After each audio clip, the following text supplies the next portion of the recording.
Hi again, everybody, and welcome to another edition of Keeping It Real with Coach Neal. Alongside the head coach of the UNCW women's soccer program, Chris Neal, I'm Eric Ruing. And Coach, we've reached the point we were hoping would be a couple of weeks from now, the end of the season.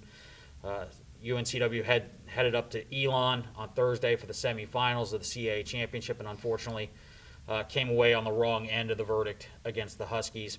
You've had a few days to process that setback, and we talked on Thursday after the game, but as you reviewed that game a little bit more, what did you see that could have been the detriment to your team's success on Thursday?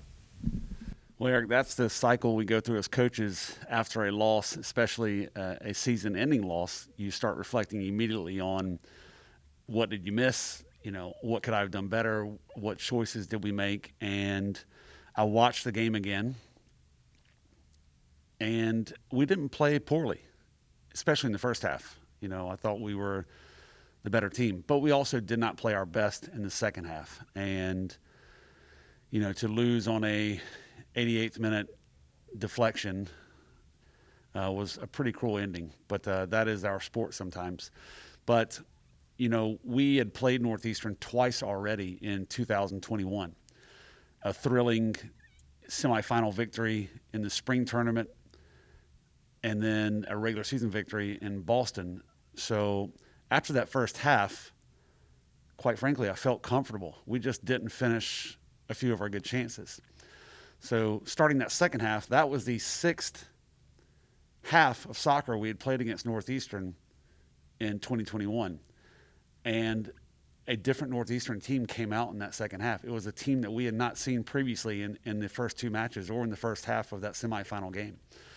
They summoned an energy and a team spirit and a level of physicality and directness that we struggled with territorially. So I don't know what I would have done differently. If I could have predicted we were going to see a different Northeastern team in that half than we had seen all of 2021, maybe we could have done something about it. That's just sports sometimes. Really proud of our kids' effort in that match. The ball did not literally bounce our way at times in that match. You look back at that game on Thursday, and Hannah Aristegi makes her first career start in the semifinal. And again, we talked about her previously in the latter part of the season, but I felt like she was being physical and really, giving you a little bit of an extra boost. You've had to deal with injuries, and for her to step in and make the start, I thought she played pretty well for you and gave you a little bit of a extra boost in terms of physicality.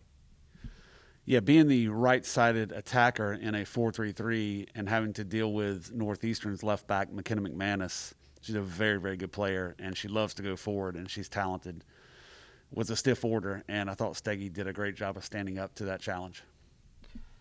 You finished the season 11-4-1, and unfortunately the NCAA selections came out on Monday.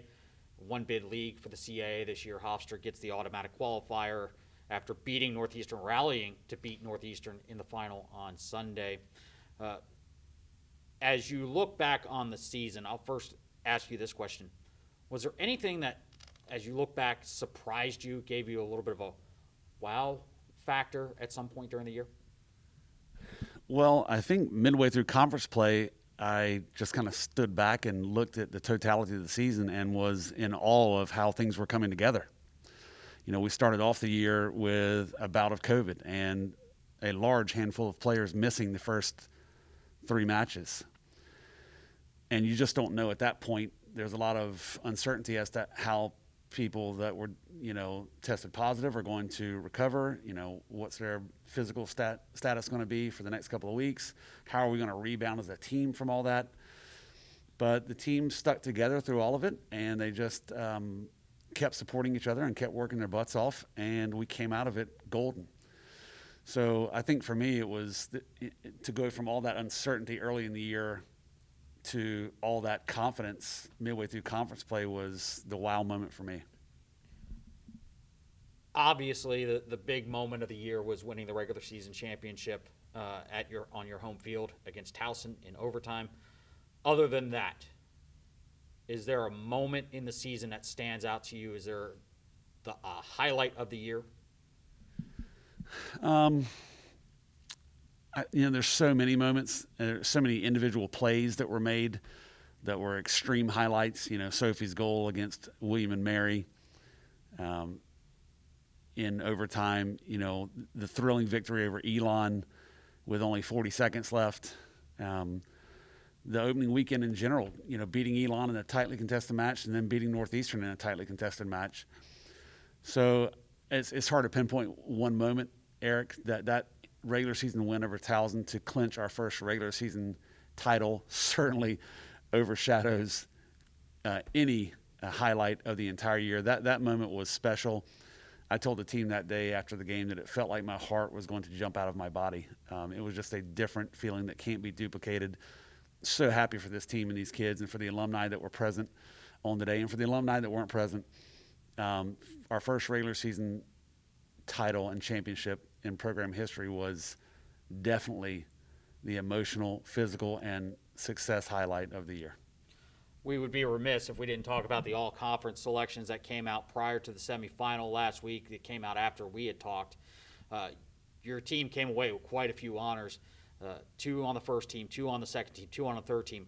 We also wouldn't forget about the fact that you're the coach of the year. As you look back on the honors, what maybe surprised you about it, and what does this bode in terms of future success for this program? Sure. I don't think there were any surprises other than, we felt that a couple of players could have been honored as well that weren't for certain accolades. But we were certainly very humbled and grateful for everyone that did make it. And we talk about this a lot. These individual awards are team awards.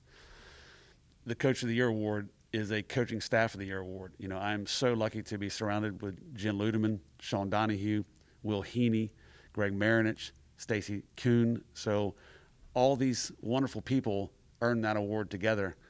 All those wonderful players earn all those awards together, and they know they can't be done individually.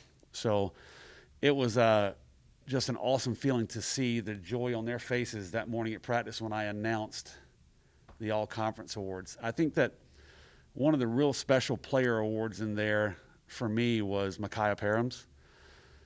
She's a holding midfielder, and holding midfielders, defensive midfielders, typically don't see a lot of love on the stat sheet.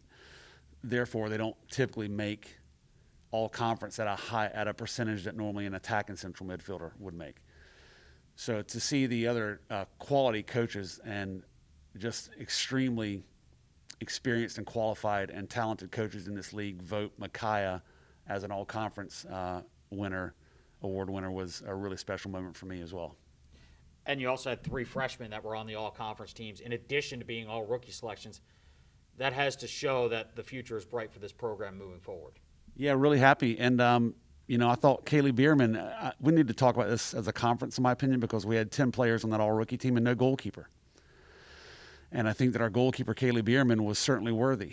So that'll be fuel for her fire moving forward, something that we need to address at a conference level. I think it could be a tweak that would provide necessary honor to any freshman goalkeeper every year. But, yeah, having that many freshmen on the team was certainly a rewarding feeling of all the recruiting hours that are put in, both on the road, in person, on the sidelines, on the phone, by video. It feels really good to have 3 freshmen on that team. End of the season has come. Take us through what the next couple of weeks look like as you sort of wind down from a very busy fall, and what the team is going to go through here as they finish out the fall semester. Well, that feeling we had on that Sunday after winning that title, in case you were wondering, that is a highly addictive feeling. And as soon as our season was over, it was a bad feeling at that moment, but the next day the brain's already spinning into how can we do this again? How can we win both next year? How can we win the regular season and the tournament? That's got to be the new standard. And recruiting is a massive piece of that. So you're already looking at a couple of things. How can we make the team better through recruiting? And then what are we going to accomplish this spring as a group of players and coaches that are going to develop the team that's here right now for next year? So I love the fact that we've got a a lot of players returning, a lot of starters, a lot of all-conference players coming back.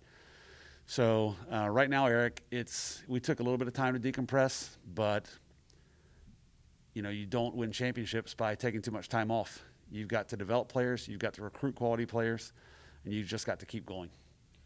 And the fact that you have so many players expected to return for you has to be a good feeling and a good asset to have as you get through the coming months and prepare for that 2022 season, knowing that it's just a matter of fine-tuning things perhaps and not trying to reteach everything and rebuild everything, so to speak.